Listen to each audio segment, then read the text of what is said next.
போனானா அங்கேயும் போயிட்டு வீட்டை காலி பண்ணுன்னு சொல்லுங்க. அதுக்கு பிறகு அவளும் அவங்க அம்மாவும் எங்க போவாவே? உங்க காலில் தான் வந்து விழுந்த மைனி. அதுக்கு பிறகு நீங்க சொல்றது இந்த வீட்டுல சட்டமா இருக்கும். இனி ஹோட்டலை திறக்க கூடாது, இழுத்து மூடுன்னு சொல்லுங்க.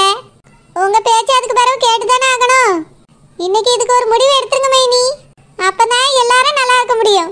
நானும் நிம்மதியா என் புருஷன் கூட அப்பதான் சேர்ந்து வாழ முடியும். உங்க தம்பி ஹோட்டல்ல நான் வேலை செய்யணும்னு அனுப்பி விட்டுருக்காரு மைனி. இவளும் என்னைய பத்தி இல்லாதது போலாதெல்லாம் உங்க தம்பி கிட்ட சொல்லி கொடுத்துருக்கா. அதனாலதான் மைனி என்னை அவர் துரத்தி விட்டுட்டாரு. இல்லனா அவர் என்னை ஒரு நிமிஷம் கூட பிரிஞ்சு இருக்கவே மாட்டாரு. உங்க மருமகளால தான் என் வாழ்க்கை இப்படி கெட்டு போய் கிடக்கு. உங்க வீட்லயே இந்த ஹோட்டலால நிம்மதி இல்லாம போச்சு மைனி. எல்லாரும் நிம்மதியா வாழணும்னா அந்த ஹோட்டல் இருக்க கூடாது மைனி. ஆமா ஜெலமா, அந்த கோமாரி இன்னைக்கு வரட்டா. அதுக்கு வேற பேசிக்கிடி மைனி. இந்த வார பாருங்க மைனி. மரியல மைனி, உள்ள போய் கதவு மூடிடுவோம். இவளுக்கு பயந்து நான் எதுக்கு ஜெலமா வீட்டு கதவு மூடணும்? அவதான் எனக்கு பயப்படணும். சரி மைனி, அவ வந்துட்டா. பேச வேண்டியதெல்லாம் பேசிருங்க. என்ன கோமாரி, எதுக்கு இங்க வர? ஏன் இது என் புருஷன் வீடு, நான் இங்க தான் வருவேன். உன்னை காலையில 10 மணிக்கு வீட்டுக்கு வர சொன்னேன். நீ சாயந்தரம் 5 மணிக்கு வீட்டுக்கு வந்து நிக்க. இதுக்கெல்லாம் என்ன அர்த்தம் கோமாரி? மாமியாங்கற பையன் இல்லையோ? எதுக்கு பயப்படணும்? நான் என்ன தப்பு பண்ணேன்? நீங்க கேட்க கேள்வி சரியில்லை தேய். எனக்கு ஹோட்டல்ல வேலை இருந்துச்சு, முடிச்சிட்டு வரதுக்கு நேரம் ஆயிட்டு. பெரிய ஹோட்டல் முதலாளியின் நடப்பு. ஒன்றே நான் துட்டுக்கு ஹோட்டல் பேருமா? அது ஒன்றையானவோ ரெண்டரையானவோ, அது என் ஹோட்டல். நீங்க சும்மா அதை பத்திலாம் பேசாதுங்க. மைனி பாத்தீங்களா மைனி? அது அவ ஹோட்டலா. எப்படி அது திரும்ப திரும்ப அழுத்தி அழுத்தி சொல்ற பத்தியலா? உங்க வீட்ல இருந்துட்டு உங்ககிட்ட பேசுற பேச்ச பாருங்க மைனி. இதுல இருந்தே இவளை பத்தி தெரிஞ்சுக்கிடுங்க. சித்தி, ரொம்ப ரொம்ப தூண்டி விட்டுட்டு இருக்காதுங்க. அது என் ஹோட்டல் தான். நான் தான் கடன் வாங்கிட்டு வந்து நடத்திட்டு இருக்கேன். யாரும் எனக்கு ஒரு பைசா தந்து ஹோட்டல் நடத்தின்னு சொல்லல. அதனால தான் நான் அப்படி சொல்லிக்கிட்டு இருக்கேன். கோமாரி, அந்த ஹோட்டலை இழுத்து மூடிட்டு நீ வீட்ல மர்மவளா லட்சணமா வேலை பாப்பியா மாட்டியா? இப்போ உங்களுக்கு என்ன பிரச்சனை? நான் ஹோட்டல்லாம் இழுத்து மூட முடியாது. வீட்டு வேலை வேணா பாக்கே. அதான் அவ இல்லல்ல, நான் தானே பார்த்து தொலைக்கணும். நானே செய்ய. ஹோட்டல் கதை மட்டும் நீங்க என்ன பேசாதுங்க. இப்படி சொல்லிட்டு என் மாவனை வேலை பார்க்க வைக்கலான்னு பாக்குறியோ? 2 நாளா என் மாவன் கடந்து வீட்ல வேலை பார்த்திருக்கான். நீ சந்தோஷமா அந்த கடையில போய் உட்கார்ந்திருக்க. நான் கடையில ஒன்றும் போய் சும்மா உட்காந்துருக்கேன். கடைக்கு போனா எனக்கு ஏகப்பட்ட வேலை இருக்கு. நான் என் வேலையை தான் செஞ்சு இருக்கேன். ஒன்றும் ஜாலியா இருக்க போவேல. தெரியுதுல, கடையில ஏகப்பட்ட வேலை இருக்குன்னு தெரியுதுல. வேற எதுக்கு நீ கடையை நடத்தியா? என் புருஷன் உழைச்சாலும் இவ 10 ரூபா கொடுத்தது கிடையாது. அப்படியே கேட்டாலும் அதுக்கு எல்லாத்துக்கும் கணக்கு கேட்டு தான் கொடுக்காவ. அதனால தான் தனியா நாங்க வேலை செஞ்சு முன்னேறணும்னு பார்க்கோம். இந்த வயசுல வேலை செய்யாம எப்ப செய்வோம்? இதுக்கும் வந்து தடை போட்டுட்டு நிக்கிறிய. இனிமே நீங்க சொல்லியதெல்லாம் கேட்டுக்கிட்டு வீட்டுக்குள்ளே கிடக்க முடியாது. அப்படின்னா நீ ஹோட்டல் நடத்துறது நல்ல எண்ணத்துல இல்ல. எல்லாரும் வீல தப்பா பேசினா அதுக்காக தான் நீ ஹோட்டல் நடத்தியா? இங்க பாருங்க சித்தி, நான் ஒன்று பேசினா நீங்க ரெண்டா எடுத்துக்கிட்டு பேசாங்க. இப்போ என்ன உங்களுக்கு? நான் இந்த வீட்டில் வேலை பார்க்கணும் அவ்வளோதானே. நானே பார்க்கேன். அதுக்காக ஹோட்டல்லாம் விட முடியாது. வீட்டுல வேலை பாப்பா சரி. என்னை யார் பாப்பா கோமரி? உங்களை எதுக்கு பார்க்கணும்? நீங்க நல்லா தானே நடக்கிறீங்க. ஹோட்டல் வரைக்கும் காலையில் நடந்துட்டு தானே வந்தீங்க. உங்களெல்லாம் பார்க்க முடியாது. வீட்டில் சமைக்கன்னா சமைச்சு வைக்க, பெருக்கன்னா பெருக்கி அள்ளி, அவ்வளோதான். சும்மா சும்மா எல்லா வேலையும் என் தலையிலே கட்டாதுங்க. எனக்குன்னு ஒரு பொறுப்பு இருக்கு, கடமை இருக்கு. நான் அதை கரெக்டாக செய்வேன். வழி விடுங்க, நான் உள்ள போட்டு. பாத்தியில மைனி இப்படிலாம் பேசிட்டு போறானே. இனி வீட்ல வேலை பார்க்கன்னு சொல்லிருக்கல்ல. என்ன வேலை பார்க்கன்னு நானும் பார்க்க சொல்லமா. எதுவும் சரியில்லைன்னா அவள ஆத்தா வீட்டுக்கு துரத்தியதான். குதிரவாளு, ஏய் குதிரவாளு, ஊவா மணி என்ன ஆகுது தெரியுமா? என்ன ஆகுது? என்ன ஆகுதா? நான் ஆபீஸ்க்கே கிளம்பிட்டேன் குதிரவாளு.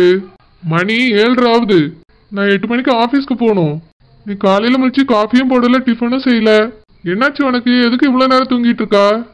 என்னால எழுந்திருக்க முடியல. ஏன் அவ்வளவு தூக்கமா வருது? காய்ச்சல் அடிக்க மாதிரி இருக்கு. உடம்புலாம் வலிக்குது. என்ன சொல்ற குதிரவாளு? காய்ச்சல் அடிக்குதா? லேசா சூடா இருக்கு. காய்ச்சல் அடிக்குது குதிரவாளு? ஆமா, உடம்பெல்லாம் ஒரே வலியா இருக்கு. என்னால எழுந்திருக்கவே முடியல. நான் எப்படி வேலை பார்ப்பேன்? சரி குதிரவாளி, எழுந்துரு, நம்ம ஹாஸ்பிட்டல் போலாம். காலையில எப்படி ஹாஸ்பிட்டலுக்கு போக முடியும்? ஏன் போக முடியாது குதிரவாளி? மணி 8 ஆக போகுது. ஹாஸ்பிட்டல்லாம் திறந்துருக்கோம். நான் உன்னைய கூட்டிட்டு ஹாஸ்பிட்டல் போயிட்டு அதுக்கப்புறம் வீட்டில் கொண்டு வந்து விட்டுட்டு அப்புறமா ஆஃபீஸ்க்கு போறேன். எழுந்துரு குதிரவாளு. ஹாஸ்பிட்டல் போனா இன்ஜெக்ஷன் போடுவாங்களா? ஆமா, ஊசி போடுவாங்க. அதுக்கு தானே ஹாஸ்பிட்டலுக்கு போறோம். எனக்கு ஊசிலாம் வேண்டாம். ஏன் குதிரவாளு? எனக்கு ஊசி போட்டா ஒரு மாதிரி மயக்கமா வரும். அதனால நான் எங்க வீட்டில் இருக்கும்போதே ஊசிலாம் போட்டுக்கிடவே மாட்டேன். மாத்திரை மட்டும்தான் சாப்பிடுவேன். குதிரவாளு, காய்ச்சலுக்கு ஊசி போட்டாதான் சரியாகும். ஃபர்ஸ்ட் எழுந்து கிளம்பு. இல்ல, எதுவுமே சாப்பிடாம போய் ஊசி போட்டா எனக்கு ஒத்துக்கிடாது. மயக்கமா வரும், கேர் ஆகும். சரி குதிரவாளு, அப்போ கிளம்பு. ஹோட்டல்ல போய் சாப்பிட்டுட்டு அதுக்கப்புறமா ஹாஸ்பிட்டல் போலாம். ஹோட்டல்லையா? ஆமா குதிரவாளு. என்னால ஹோட்டல்லாம் வந்து உட்காந்து சாப்பிட முடியாது. ஏன், எதுக்கு? எனக்கு எலும்பவே முடியல, உடம்புலாம் வலிக்கி. சரி, அப்படின்னா ஹோட்டல்ல போய் நான் உனக்கு டிஃபன் வாங்கிட்டு வரட்டுமா? உங்க அம்மா சொல்லியிருக்காவல்ல, ஹோட்டல் சாப்பாடுலாம் வீட்டில் வாங்கிட்டு வந்து சாப்பிடக்கூடாதுன்னு. இன்னைக்கு மறுபடியும் போய் ஹோட்டலில் வாங்கினா உங்க அம்மா யாசுவாவ. வீட்டில் தேவையில்லாம சண்டை தான் வரும். மம்மிட்ட நான் சொல்லிக்கிறேன் குதிரவாளு. இன்னைக்கு உனக்கு உடம்பு சரியில்லைல்ல, ஒன்றும் சொல்ல மாட்டாங்க. வேண்டாம், ஏதாவது சொல்லுவாவ. நானே கஷ்டப்பட்டாது எழுந்து போய் ஏதாவது செய்கிறேன். ஐயோ வேண்டாம் குதிரவாளு, உன்னால எழுந்திருக்கவே முடியல. எப்படி சமையல்லாம் பண்ணுவ? ஆமா, ரொம்ப கஷ்டமா தான் இருக்கு. சரி, அப்படின்னா படுத்துக்க குதிரவாளு. நான் மம்மிட்ட போய் டிஃபன் செய்ய சொல்றேன். அதுக்கப்புறம் சாப்பிட்டுட்டே நம்ம ஹாஸ்பிட்டல் போலாம். நீ 8 மணிக்கு வேலைக்கு போகணும்னு சொன்னல. என் பொண்டாட்டிக்கு உடம்பு சரியில்லாம இருக்கும்போது நான் எப்படி 8 மணிக்கெல்லாம் வேலைக்கு போக முடியும்? இன்னைக்கு ஹாஃப் டே லீவ் சொல்லிடுறேன் குதிரவாளு. அதுக்கு உங்க அம்மா என்னையே தான் யாசுவாவ. அதெல்லாம் ஒன்றும் சொல்ல மாட்டாங்க. நான் போய் மம்மி கிட்ட சமைக்க சொல்றேன். சரி. மம்மி. என்னப்பா உன் பொண்டாட்டி காணுமே எங்க? காலையில் இது வரைக்கும் ஒரு கிளாஸ் காப்பியும் தரல, எந்த வேலையும் நடந்த மாதிரி இல்லையே. அம்மா அவ என்ன பண்றா? மம்மி, அனுஷ்காவுக்கு ஃபீவர் மம்மி. பாவம், அவளால எழுந்திருக்கவே முடியலையா. பெட்ஷீட்டை மூடிட்டு படுத்திருக்கா மம்மி. ஹாஸ்பிட்டல் கூட்டிட்டு போறேன்.